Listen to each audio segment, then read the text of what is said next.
Viewers আসসালামু আলাইকুম, চলে আসলাম বালিকটেকের হাটে।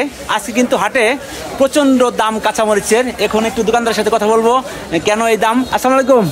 ওয়ালাইকুম আসসালাম। ভাই, আপনার দোকানে তো কাঁচামরিচ নাই, কারণ কি? কাঁচামরিচ আছে, অল্প আছে। আছে অল্প না? ভিউয়ার্স দেখতে পাচ্ছেন অল্প কাঁচামরিচ।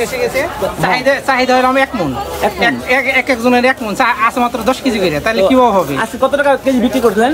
পোয়া বেচছি আজকে 100 টাকা। 100 টাকা। তো এত দাম হওয়ার কারণ কি বলতে পারেন? মরিচ নাই, এলসি হয়তো বন্ধ, এই কারণে আমরা মরিচ পাই না, এই কারণে মরিচের দাম। এটার কারণ সম্বন্ধে আপনাদের জানা নাই? না, কারণ সম্বন্ধে আমার জানা নাই। আচ্ছা ভিউয়ার্স, দেখতে পারেন এই প্রতিবেদন কিন্তু থাকবে আপনাদের সাথে।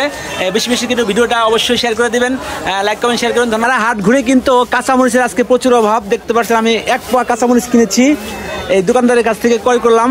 আসসালামু আলাইকুম। কেমন আছেন আপনি? ভালো। আজকে কাঁচামরিচের দাম এত কেন? 1 পোয়া 100 টাকাতে নিলাম, কারণ কি? কাঁচামরিচ তো আজকে নাই হাটে। নাই কেন আপনি বলতে পারেন? এই কারণটা কি হতে পারে? কি কারণ বলতে পারবো, আমরা কিনছি পরে চাহিদা বেশি, তাই না? হ্যাঁ। ভিউয়ার্স দেখতে পাচ্ছেন সবাই ফুরি গেছে, আমার হ্যাঁ আমার কয়টা আছে। তো ভিউয়ার্স, আমি কিন্তু এই অনেকক্ষণ ঘুরেছি হাট ভরে, কোথাও কাঁচামরিচ দেখি নাই। এবং 100 টাকা পোয়া মানে 400 টাকা কেজি। হঠাৎ করে দাম বেড়ে যাওয়ার কারণ কি তা কিন্তু বুঝতে পারতেছি না। ভিউয়ার্স, যদি আপনাদের জানা থাকে এই কারণটা বলে দিবেন। কিন্তু সারা হাটের মধ্যে কিন্তু ওনার কাছে অল্প একটা কাঁচামরিচ আছে। তো আজকে যে আপনি এই লাভটা একটু বেশি করছেন না, নাকি ভাবটা কি? লাভ তো অলরেডি একাই এসে গেছে না, মালের আমদানি কম, তাই না? আমদানি কমের জন্য। আসলে আমদানি কম টাকা তা বলতে পারেন না? না, আমদানি কম কি কারণে তা বলতে পারলাম না। আচ্ছা ঠিক আছে ভিউয়ার্স, ভালো থাকবেন, ধন্যবাদ সবাইকে।